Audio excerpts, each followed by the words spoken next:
Birthday to you.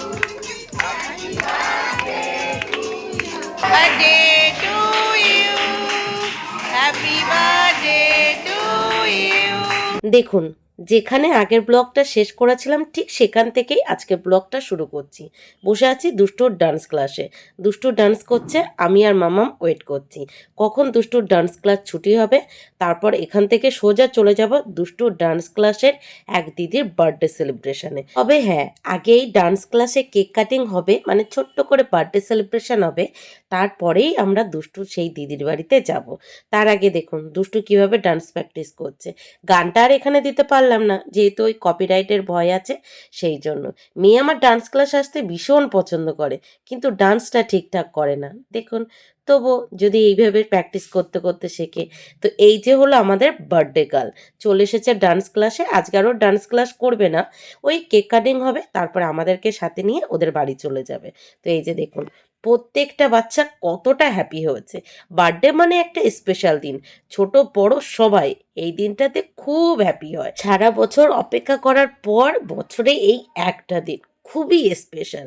দেখবেন আমরা বড় হয়ে গেলেও আমাদেরও মনে হয় আমাদের বার্থডের দিনটা যদি কেউ একটু স্পেশাল ফিল করাতো তাহলে কত না ভালো হতো। কিন্তু কি আর করা যাবে, আমাদের মতো ঘরের বউদের কি আর বার্থডের দিন স্পেশাল ফিল করাবে, তাই না? এইসব স্পেশাল দিনগুলোতে আবার হাজবেন্ডদের বেশি বেশি কাজ থাকে। তারা অফিস থেকে ফিরতে দেরি করে বা কাজ থেকে ফিরতে দেরি করে, বা এই সময় তাদের যত জরুরি কাজের কথাগুলো মনে পড়ে। ওই এখন বার্থডে বলতে আমাদের মতো ঘরের বউদের কি হয়, মা হয়তো ফোন করে একটু উইশ করলো, বাবা উইশ করলো, আর যেহেতু ফেসবুক আছে ওই ফেসবুকের দৌলতে কয়েকজন বন্ধুরা উইশ করলো, এটাই আর কি। এছাড়া বাড়তি কিছু আর হয় না। তবে আমরা ঘরের বউরা দেখবেন সবার স্পেশাল দিনগুলোতে স্পেশাল ফিল করায়। হাজবেন্ডের বার্থডে তাকে স্পেশাল কিছু রান্না করে খাওয়াতে হবে, বাচ্চাদের বার্থডে তাদের স্পেশাল ফিল করাতে হবে। তবে কি জানেন, ছোট থেকে আমার একটা ইচ্ছা আছে যে আমার বার্থডেও একবার ছোট্ট করে হলেও সেলিব্রেশন হোক। আমি অনেকবার অনেককে বলেছি, কিন্তু আমার বার্থডে কখনোই সেইভাবে সেলিব্রেট হয়নি। আমি নিজেও নিজের বার্থডে সেলিব্রেট করতে চেয়েছি, কিন্তু কোনো না কোনো কারণে তাতেও বাধা পড়ে গেছে। জানি না সেই ইচ্ছাটা কোনোদিন পূরণ হবে কিনা। সেই ছোট থেকে বড়, বড় থেকে বুড়ি হতে চলেছি।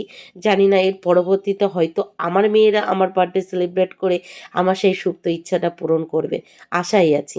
তো যাই হোক, এই যে বার্থডে গার্ল এখন সমস্ত বন্ধু বান্ধবীদের নিয়ে কেক কাটিং করছে, আর সমস্ত বন্ধুরা ক্লাব দিয়ে বার্থডে উইশ করছে।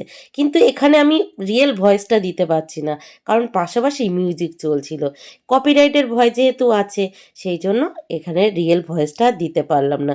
বার্থডে গার্ল কেক কেটে সবার প্রথমে তার স্যারকে খাইয়ে দিল, তারপরে এই যে তার বান্ধবীদের, মানে বান্ধবী বলা ভুল হবে, সমস্ত ভাই বোন দাদাদের খাইয়ে আম্মাম আর দুষ্টুপুরির হাত ধরে নিজের বাড়ির উদ্দেশ্যে রওনা দিয়ে দিল। এখন হবে ওদের বাড়িতে বার্থডে সেলিব্রেশন। দুষ্টুর ডান্স ক্লাসের ড্রেসটা আমি চেঞ্জ করাইনি, ওর পিঠে যে ব্যাগটা আছে ওর ভিতরেই একটা ড্রেস নিয়ে এসেছি, ওই ড্রেসটা ওদের বাড়ি গিয়ে চেঞ্জ করিয়ে দেব। চলুন ওদের বাড়ি যেতে যেতে আমার মনের কিছু চাপা কষ্টের কথা আপনাদেরকে শেয়ার করি। মামাম হওয়ার পর যখন মামামের অটিজম ধরা পড়ে, তখন থেকেই আমি কিছু কিছু আত্মীয় স্বজনের বাড়ি যাওয়া একদমই বন্ধ করে দিই। কিছু কিছু বলতে প্রায় প্রত্যেক আত্মীয় স্বজনের বাড়ি যাওয়া আমি বন্ধ করে দিই। গেলে তারা নানা রকম কথা বলে, হয়তো আমার ভালোর জন্যই বলে, ভালোটাই বলে, তবু আমি সেটা মেনে নিতে পারি না, খুব কষ্ট হয়, আমি সেই জন্য যাই না। এমন অনেক আত্মীয় আছে, তাদের বাড়ি কোনো অনুষ্ঠানে হয়তো আমাকে ইনভাইট করলো, আবার ইনডাইরেক্টলি এমনও বলে দিল তুমি আসবে, তোমার মেয়ে তো এত দুষ্টু, তুমি পারবে তো, মানে ওই ইনডাইরেক্টলি বুঝিয়ে দিল তোমার মেয়ে এত দুষ্টু, তুমি না আসলেই ভালো হয়। আবার অনেক সময় এমনও হয়, হয়তো কোনো অনুষ্ঠান পারপাসে আমার হাজবেন্ডের কাছে কেউ আমাদের ইনভাইট করলো, আমরা সেটা জানতেও পারি না, মানে আমার হাজবেন্ড সেটা আমাদের জানায় না, নিজের মতো করে নিজে রেডি হয় নিজেই চলে যায়। আর সেই সমস্ত আত্মীয়রা ভাবে হয়তো আমি তাদের সাথে কোনো যোগাযোগ রাখতে চাইছি না বা যেতে চাইছি না, তারা তাদের মতো করে আমাকে ভেবে নেয়। তবে সব থেকে কষ্টের কথা কি জানেন, এই যে আমার মামামের অটিজম আছে, এটা সবাই দোষারোপটা আমাকেই করে, মানে আমার কারণেই আমার মেয়ের অটিজম হয়েছে। আবার কিছু কিছু আত্মীয় স্বজন এমনটাও বলে মোবাইল বা টিভির জন্যই হয়তো তোমার মেয়ের অটিজম আছে। কিন্তু বিশ্বাস করুন, যখন আমার মামামের অটিজম ধরা পড়েছে তখন কিন্তু আমার হাতে ফোন ছিল না, বা আমার ঘরে টিভিও ছিল না। থাক, মনের কষ্টের কথা মনেই থাক, যদি কখনো সময় আসে, সময়ের চাকা ঘোরে, তখন সবার উত্তর সবাই পেয়ে যাবে। আমি সময়ের কাছে এই কোশ্চেনগুলো রেখে দিয়েছি, সময় তুমি উত্তর দিও। যারা যাদের মতো করে আমাকে বিচার করেছে তারা যেন তাদের মতো করে উত্তরগুলো ঠিক পেয়ে যায়। আমার বিশ্বাস সময় আমাকে নিরাশ করবে না, একদিন ঠিক উত্তর সবাই পাবেই। তো যাই হোক, বার্থডে গার্ল দেখুন ডান্স ক্লাস থেকে ফিরে তাড়াতাড়ি করে চেঞ্জ করে হাত মুখ ধুয়ে আবার রেডি হয়ে গেছে। পাশাপাশি দুষ্টুকেও রেডি করে নিয়েছি। দেখেছেন বার্থডে গার্লের জন্য যে গিফটটা নিয়ে এসেছিলাম সে পেয়ে কতটা হ্যাপি হয়েছে। আমি তাকে আগে জিজ্ঞাসা করে নিয়েছিলাম তার গিফট হিসেবে কি পছন্দ।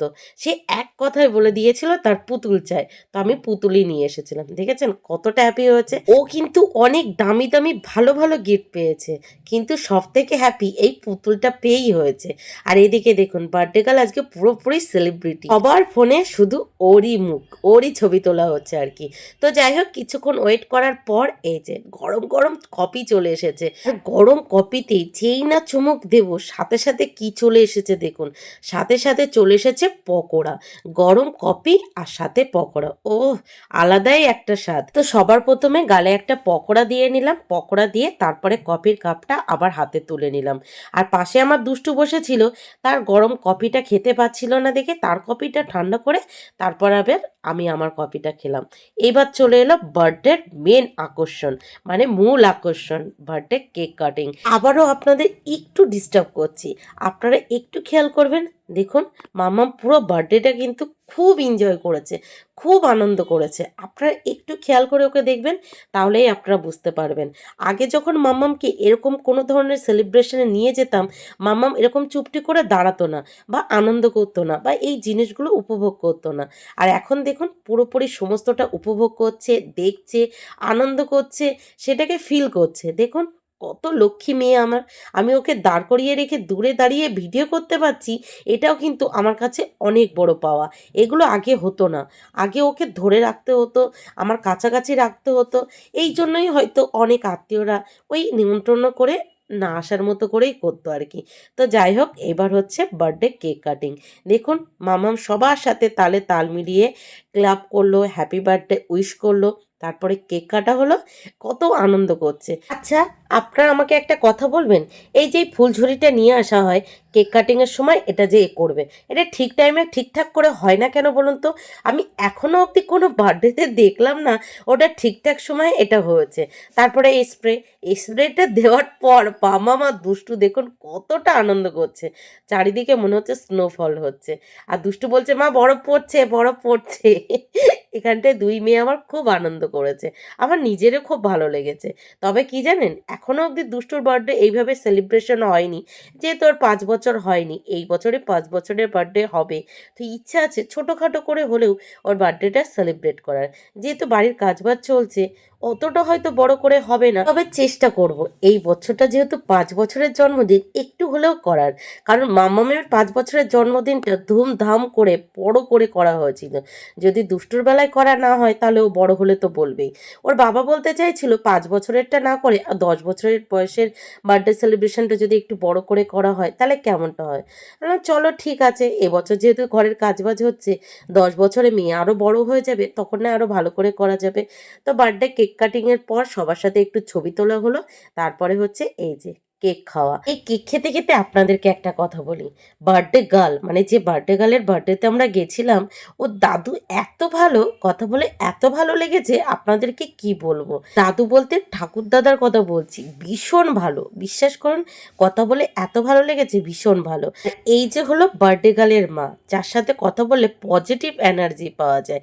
এবার হচ্ছে সমস্ত বাচ্চাদের ডান্স, দেখুন সবাই চুটিয়ে ডান্স করছে, বাদ গেল না কিন্তু মামামও চুটিয়ে ডান্স করে নিয়েছে দেখেছেন। আর দুষ্টু তো ডান্স করতে করতে পুরো ঘেমে গেছে। আর বার্থডে গার্ল জানেন তো খুব ভালো ডান্স করে, তেমন ভালো ড্রয়িং করে, তেমন ভালো পড়াশোনায়, সব দিক থেকে ও নাম্বার 1। এই তো কিছুদিন আগে ড্রয়িং কম্পিটিশানে ও মেডেল পেয়েছে। আর এত ভালো ডান্স করে, মানে দুষ্টুর ডান্স ক্লাসে নাম্বার 1 ডান্সার এই বার্থডে গার্ল, খুব ভালো ডান্স করে। আর ওর ডান্স দেখতে আমারও ভীষণ ভালো লাগে। বার্থডে গার্ল ভালো ডান্সার হবে না কেন? দেখুন ওর মা কত ভালো ডান্সার, মা এত ভালো ডান্সার দেখেই তো মায়ের মেয়ে এত ভালো ডান্সার। দেখুন মা চুটিয়ে ডান্স করছে, পুরো চুটিয়ে, ফুল টু এনজয়, মানে মন থেকে আনন্দ করে ডান্সটা করছে। বাকি সবাই আমাকেও বলছিল, যেহেতু আমার শরীরটা একদমই ভালো ছিল না সেই জন্য আমি আর ডান্স করিনি, কারণ এখানে ডান্স করতে করতে যদি এখানেই মাথা ঘুরে পড়ে যায় তাহলে দুই মেয়েকে নিয়ে আমি আর বাড়ি ফিরতে পারবো না। ওরা আমাকে অনেক কবার রিকোয়েস্ট করেছে, আমি বললাম চলো তোমরা ডান্স করো আমি ভিডিও করি, তাহলে এতেই চলবে। তো চুটিয়ে আনন্দ করা হলো, অনেক দিন পর সবার সাথে মিলে চুটিয়ে আনন্দ করেছি, পুরো চুটিয়ে। তারপরে সবাই মিলে এই যে খেতে বসে পড়েছি। আর এখানে একটা জিনিস দেখেছেন, যে জায়গাটায় বার্থডে সেলিব্রেশনটা হচ্ছে চারিদিকে কিন্তু প্রচুর গাছ লাগানো আছে, প্রচুর, মানে মুক্ত পরিবেশ আর কি। আর দুষ্টুর মুখটা বাংলার 5 করে রেখেছে কেন জানেন? ও এখন খেতে বসবে না, আরো ডান্স করবে। আমি বললাম অনেকটা রাত হয়ে গেছে, আগে খেয়ে নাও তারপরে ডান্স করবে। তো এই যে আমরা খেতে বসতে না বসতেই সবার প্রথমে প্লেট চলে এলো, প্লেটটা ধুয়ে নিতে না নিতে গরম গরম ফ্রাইড রাইস চলে এসেছে। ফ্রাইড রাইস পাতে পড়তে না পড়তে আমার মাথায় চিন্তা ধরে গেছে। কেন বলছি, দেখুন ফ্রাইড রাইসের সাথে পড়ে গেছে আলুর দম। মুখের সামনে পছন্দের খাবার থাকা সত্ত্বেও খেতে পাচ্ছি না। আরেকদিকে দুষ্টু খাওয়া শুরু করে দিয়েছে। এইবার কারণটা বলি, দেখুন মামামের প্লেটটা পুরো ফাঁকা। কেন জানেন? কারণ মামা ফ্রাইড রাইস খায় না, আর মেয়েটা খাবে না, আর পাশে বসে আমি খাবো? আর ফ্রাইড রাইসের কোনো অপশনাল কিছু ছিল না। তো যে বাড়িতে আমরা বার্থডে সেলিব্রেশনে এসেছিলাম, ওই বার্থডে গার্লের মা কোথা থেকে মিনিটের মধ্যে ভাত জোগাড় করে এনেছে। বিশ্বাস করুন ওদের কিন্তু এখানে কোনো অপশনাল ছিল না, শুধু আমার মেয়ে খায় না দেখে কোথা থেকে সেকেন্ডের মধ্যে ভাত জোগাড় করে এনে মামামের প্লেটে দিয়ে দিয়েছে, পাশাপাশি ও চিকেন দিয়ে খেয়ে নিয়েছে। তারপরেই আমি খাওয়া শুরু করে দিয়েছি। আলুর দম দিয়ে খাওয়ার পর চলে এসেছিল চিকেন আলুর দম আর ফ্রাইড রাইস, ফাটাফাটি টেস্ট হয়েছিল খেতে। তারপরে চাটনি, পায়েস, পাঁপড়, তারপরে চলে এসেছিল আইসক্রিম। আইসক্রিমটা খাওয়া হয়ে যাওয়ার পর মনে পড়লো, এ মা আপনাদেরকে তো দেখানো হলো না। তারপর দুষ্টটা নিয়ে একটু ভিডিও করে আপনাদের দেখিয়ে দিলাম। খাওয়া দাওয়ার পর এই যে সবাইকে টাটা করে বাড়ি চলে এলাম। তো চলুন আজকে ব্লগটি এই পর্যন্তই।